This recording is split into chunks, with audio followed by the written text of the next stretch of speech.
পুজোর সময় শিকল দিয়ে বেঁধে রাখতে হয় এই কালীর প্রতিমাকে, নয়তো মন্দির ছেড়েই চলে যান দেবী।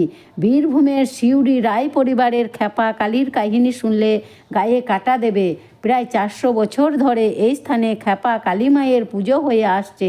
মা তার সন্তানদের প্রতি স্নেহময়ী, তাদের মনস্কামনা পূরণ করেন, কিন্তু পুজোতে কোনো বিঘ্ন ঘটলে তিনি মন্দির ছেড়েই চলে যান। একবার পুজোতে ত্রুটি হওয়াতে মা মন্দির ছেড়ে চলে গিয়েছিলেন। অনেক মিনতি করবার পর তিনি ফিরেছিলেন। এরপর থেকে মায়ের পায়ে শিকল বেঁধে রাখা হয়। কথিত আছে একবার নাকি এই জনপদদের কোমরপাড়ায় ভয়াবহ আগুন লাগে। গরিব কোমরেরা মায়ের কাছে কাতর আর্জি জানায়। কোনো এক অলৌকিক ক্ষমতায় আগুন হঠাৎ নিভে যায়। পরে দেখা যায় খ্যাপা মায়ের দুটি হাত কালো হয়ে গিয়েছে। মা নিজের হাতের আগুন নিভিয়েছিলেন, এমনটাই বিশ্বাস স্থানীয়দের। হরে কৃষ্ণ।